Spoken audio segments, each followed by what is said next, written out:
Hey guys! It has been a long time since I've seen you, and I have so much going on. It's crazy, absolutely so much going on, but I can't tell you about it. I've got like crap in the works. I'm trying to start my own business. Actually, I'm not trying to. I already did, and it's very exciting. Okay, I'm just gonna tell you. Me and a coworker of mine and I have started a business, and we are making jewelry out of sea beans. I don't know if you guys are familiar with that. Sea beans there's like 206 different varieties of sea beans. So I'm just going to show you a couple real quick. This is one. This is called a heart sea bean because it looks like a heart. Yeah, right? See? A little heart. The heart of the ocean. This is a hamburger. See? It's like all nice and polished up. Very cool. This is kind of what a heart looks like when you find it on the beach, right? It's just jacked up. So we take this, get all the barnacles and all the crusties off, and next thing you know, it looks like this. I'm really excited about this because things are just so, they're just kicking ass and taking names. That's what we're doing. Look at this.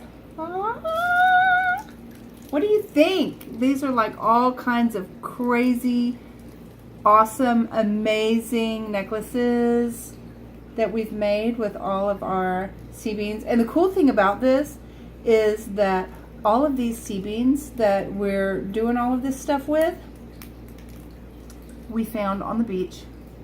Okay, this is just one. Sorry.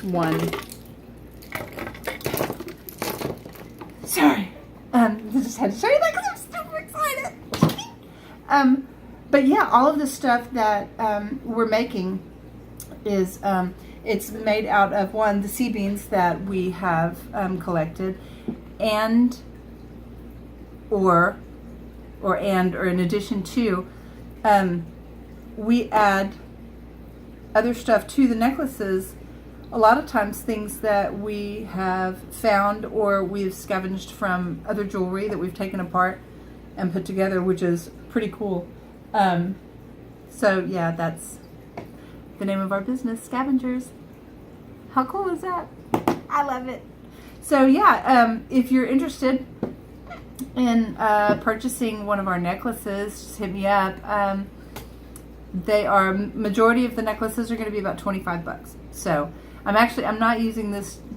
I didn't intend to use this to promote this business, but I'm just throwing it out there. Like I said, we're not really ready, so we're just kind of, yeah, we're doing it. So excited. Anyway, what I really wanted to talk about today was leaving loved ones behind.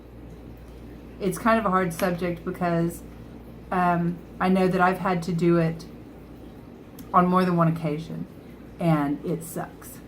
It absolutely sucks.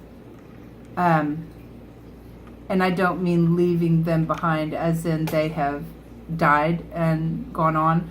I mean leaving them behind because you can't tolerate mentally and emotionally their crap anymore. It's too hard. It's detrimental to your health, to your happiness, to your chi, to your center, to your balance. It's so detrimental, and it's one of the hardest things to, I think, ever do as a sibling and as either a mom or a dad or a brother, sister, aunt, uncle, cousin, whatever. It can be excruciating. But you have to know that it's okay to let go. It hurts really, really bad, but it's okay to let go because you need to heal, right? And sometimes it's okay to let go, take as much time as you need to heal. 6 months, 12 months, a year, 10 years. For me, it took 10 years. I had to let my sister go, my oldest sister, which was really hard because she was my best friend in the whole world. And growing up, we were thick as thieves. We were inseparable. There was nothing in the world that she could do that was bad or hurt me or made me sad or that I couldn't understand or comprehend. She was absolutely, hands down, my best friend in the whole world. She's 4 years older than me. And so growing up on a small island, you know, she took me everywhere with her. But she started taking a path that was not okay. When she was very young, I think she was 14, I'm pretty sure she was 14. And things just started to go from bad to worse. And for years and years and years, I did not let her go. I wanted to go with her when she ran away from home. I wanted to move out with her when she moved. And I couldn't go. And then there was a sense of abandonment. And it was just really hard because I loved her so much. And as much as I loved her, there came a point where drugs and alcohol took over her whole life. And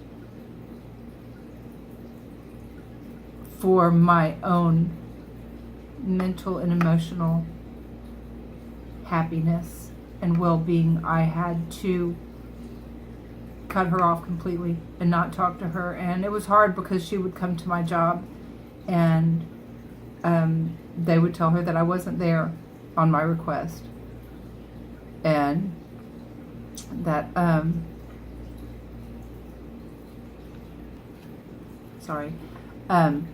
I would ask them to tell her that I wasn't there. I would hide from her. I would, until she finally got it that I wasn't talking to her, and then it got ugly and it got mean. And so I really had to distance myself altogether, and then I didn't speak to her. And we didn't talk for 10 years. I had a whole life. I had a whole family. I had kids that she missed out on. I had relationship issues that it would have been really great to have a big sister around for. But she was not the person that that I knew she would have been had she not been doing drugs and drinking and whatever it was. So I told her, or maybe I didn't. I don't think I did. I don't think I ever told her why. I just stopped because I couldn't do it anymore. And so 10 years later, our dad was dying and we had to speak. We were in the hospital at the same time with him, visiting him, taking care of him. And, you know, my dad wanted us so desperately to get along. And I finally had to suck it up, even though she was still doing bad things. So I just didn't let her around my family. And longest story short, she started doing better, and we started talking again. And now, all these years later, because now it's been more than 10 years, I have my sister back. And I absolutely adore her, and I love her, and I've missed her so much. And there's so much that I missed out on. Well, I didn't miss out on because she was not in a good place, but she missed out on.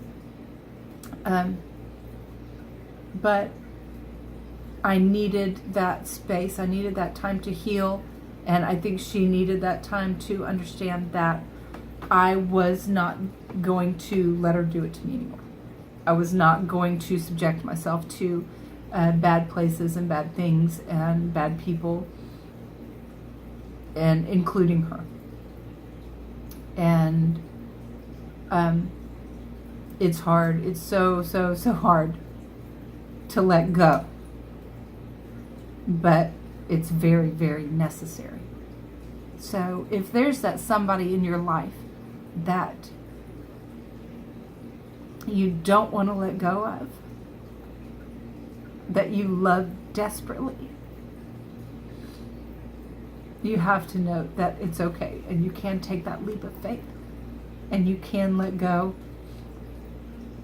and you just keep positive thoughts and positive energy and good vibes, and pray that someday it will come full circle like my sister did for me. And if it doesn't, you have to be okay with that, because I had already resigned myself to the fact that that's how my life was going to be. It was just going to be without her. And I went on and I did happy things and I lived a happy life, and there were some, sucky parts of life. But I just knew that I had to. And it's okay if you do. It's okay. You will survive. You will be okay. You will manage everyday life without that person, whoever it is. And